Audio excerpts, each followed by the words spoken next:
Hello नमस्कार, स्वागत है आपका अपने चैनल टॉप हिंदी क्लासेस में। आज हम लोग देखने वाले हैं हिंदी से संबंधित 25 महत्वपूर्ण प्रश्न जो आने वाले किसी भी एग्जाम के लिए महत्वपूर्ण है। आप लोग वीडियो को शुरू से अंत तक देखें और चैनल पर नए हो तो प्लीज़ चैनल को सब्सक्राइब कर लें। देखते हैं क्वेश्चन नंबर 1। इनमें से चोर का पर्यायवाची कौन सा है? मोषक, धनद, शशि या बेसर? तो इसका राइट आंसर हो जाएगा ऑप्शन नंबर ए, मोषक। चोर का पर्यायवाची क्या है? चोर का पर्यायवाची मोषक है। इसके अन्य पर्यायवाची कौन कौन से हैं? तो खनक, दस्यु, साहसिक, रजनीचर, ये अन्य पर्यायवाची हैं। तो इस तरह राइट आंसर ऑप्शन नंबर ए हो जाएगा। Question number 2। किस रस को रसराज कहा जाता है? वीर को, शांत को, हास्य को या श्रृंगार को? तो इसका right answer option number D हो जाएगा, श्रृंगार रस को। किस रस को रसराज कहा जाता है? तो श्रृंगार रस को रसराज कहा जाता है। और इसका स्थायी भाव क्या होता है? रति या प्रेम होता है। और इसमें कौन कौन से आते हैं? तो संयोग श्रृंगार आता है और वियोग श्रृंगार आता है। तो इसका right answer option number D हो जाएगा। हास्य में क्या आ जाएगा? स्थायी भाव हास आ जाएगा। तो इस तरह right answer option number D हो जाएगा। Question number 3। रौद्र रस का स्थायी भाव क्या है? भय, घृणा, क्रोध या उत्साह? तो इसका right answer option number C हो जाएगा, क्रोध। रौद्र रस का स्थायी भाव क्या है? रौद्र रस का स्थायी भाव क्रोध है। तो इस तरह right answer option number C हो जाएगा। Question number 4। अली अली शब्द युग्म का सही अर्थ क्या है? भौरा, सखी, दसन, दर्शन, कंधा, हिस्सा या दमन या दामन? तो इसका राइट आंसर हो जाएगा ऑप्शन नंबर ए, भौरा और सखी। अली अली शब्द युग्म का सही अर्थ भौरा और सखी है। इसमें छोटी ई की मात्रा है और इसमें बड़ी ई की मात्रा है। तो इसका राइट आंसर ऑप्शन नंबर ए हो जाएगा। इसका अर्थ क्या होता है? भौरा होता है और इस अली का अर्थ सखी होता है। तो इस तरह राइट आंसर ऑप्शन नंबर ए हो जाएगा। Question number 5। निर्वेद किस रस का स्थायी भाव है? शांत, भक्ति, वत्सल या यह सभी? तो इसका राइट आंसर ऑप्शन नंबर ए हो जाएगा, शांत का। निर्वेद किस रस का स्थायी भाव है? शांत का है। निर्वेद में कौन कौन से आते हैं? सम, वैराग या वितराग, ये सभी आते हैं। और इसका उदाहरण क्या हो सकता है? मन रे तन कागज का पुतला, लागे बूंद बिनसी जाए छिन में, गर्व करे क्या इतना? तो ये किस में आएगा? ये शांत रस में आएगा। तो इस तरह राइट आंसर ऑप्शन नंबर ए हो जाएगा। और हिंदी में रस कितने होते हैं? तो 11 होते हैं। कितने होते हैं? 11 होते हैं। Question number 6।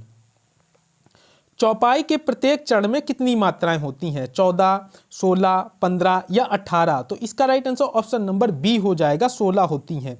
चौपाई में कितनी मात्राएं होती हैं प्रत्येक चरण में? तो 16 होती हैं। तो इसका right answer option number B हो जाएगा। छंद कितने प्रकार के होते हैं? तो छंद 3 प्रकार के होते हैं। कितने प्रकार के होते हैं? 3 प्रकार के होते हैं। तो इसका right answer option number B हो जाएगा। Question number 7। काली घटा का घमंड घटा में कौन सा अलंकार है? श्लेष अलंकार, यमक अलंकार, उपमा अलंकार या रूपक अलंकार? तो इसका right answer option number B हो जाएगा, यमक अलंकार। काली घटा का घमंड घटा में कौन सा अलंकार है? यमक अलंकार है। यमक अलंकार में क्या होता है? शब्दों की आवृत्ति, जहां एक शब्द एक से अधिक बार प्रयुक्त हो उसे हम क्या कहते हैं? और उसके अर्थ अलग हो तो उसे हम क्या कहते हैं? यमक अलंकार कहते हैं। और ये सब किस में आते हैं? तो ये शब्द अलंकार में आते हैं। किस में आते हैं? शब्द अलंकार में आते हैं। तो इसका right answer option number B हो जाएगा। और श्लेष अलंकार किस में आता है? तो ये अर्थालंकार में आता है। तो इस तरह right answer option number B हो जाएगा। Question number 8। शांति दूत में कौन सा समास है? तत्पुरुष समास, द्वंद्व, कर्मधारय, बहुब्रीहि? तो इसका राइट आंसर हो जाएगा ऑप्शन नंबर ए, तत्पुरुष समास। शांति दूत में कौन सा समास है? शांति दूत में तत्पुरुष समास है। तो इसका राइट आंसर ऑप्शन नंबर ए हो जाएगा। Question number 9। इनमें से कौन सा शब्द शुद्ध है? आशीर्वाद की शुद्ध वर्तनी बताना है। तो इसका राइट आंसर ऑप्शन नंबर ए हो जाएगा, आशीर्वाद। आशीर्वाद की शुद्ध वर्तनी बताना है, जो ये शुद्ध हो जाएगा। और इसका राइट आंसर ऑप्शन नंबर ए हो जाएगा। Question number 10। रज्जु शब्द का तद्भव रूप क्या है? राजा, रानी, रस्सी या राजपुत्र? तो इसका right answer option number C हो जाएगा, रस्सी। रज्जु शब्द का तद्भव रूप क्या है? रज्जु शब्द का तद्भव रूप क्या है? रस्सी है। और रज्जु यहां पर क्या है? तो तत्सम है। तो इसका right answer option number C हो जाएगा। Question number 11। निम्नलिखित में से कौन यौगिक शब्द है? कौन यौगिक शब्द है? विद्यालय, पुस्तक, योगी या लेखक? तो इसका राइट आंसर ऑप्शन नंबर क्या हो जाएगा? इसका राइट आंसर ऑप्शन नंबर ए हो जाएगा, विद्यालय। विद्यालय यहां पर यौगिक शब्द है। शब्द कितने प्रकार के होते हैं? तो 3 प्रकार के होते हैं। कौन कौन से? रूढ़ शब्द, यौगिक शब्द और योग ऋण शब्द। तो इसका राइट आंसर ऑप्शन नंबर ए हो जाएगा। Question number 12। ता, था, दा, धा आदि का उच्चारण स्थान है। उच्चारण स्थान क्या है? मूर्धन्य, दंत, तालव्य या दंतोष्ठ। तो इसका राइट आंसर हो जाएगा ऑप्शन नंबर बी, दंत। ता, था, दा, धा आदि का उच्चारण स्थान क्या है? दंत है। क्या है? दंत है। तो इसका right answer option number B हो जाएगा। ता यहाँ पर क्या है? ता यहाँ पर क्या है? तो ये अघोष अल्प प्राण है।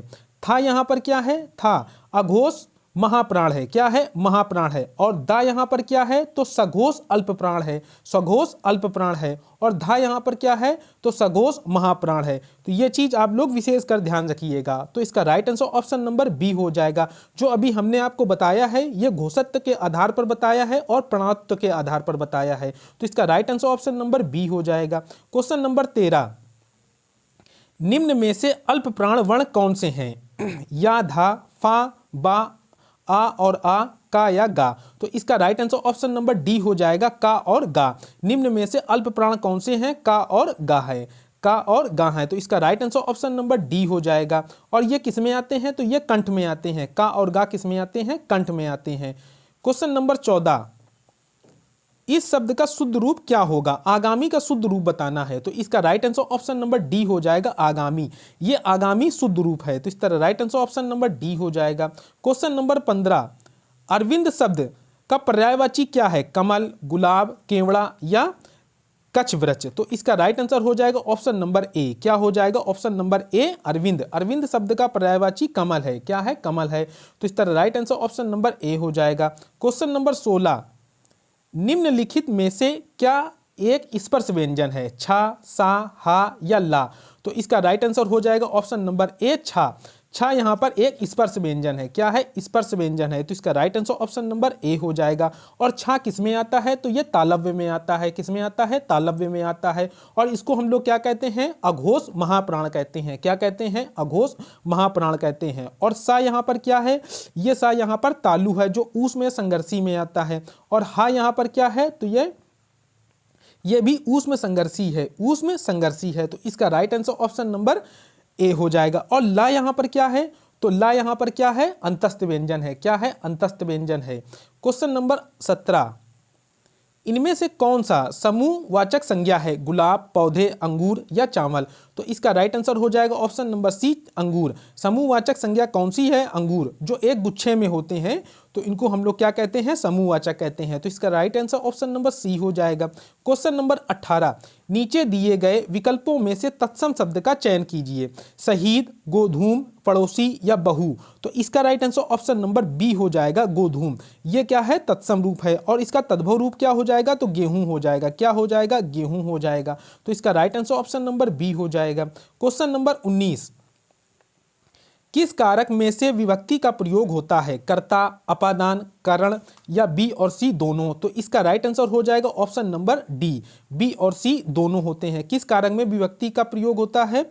में से विभक्ति का प्रयोग होता है कर्ता और अपादान और करण कारक का। बी और सी दोनों हो जाएगा। हिंदी में कारक कितने होते हैं? तो हिंदी में कारक 8 होते हैं। कौन कौन से?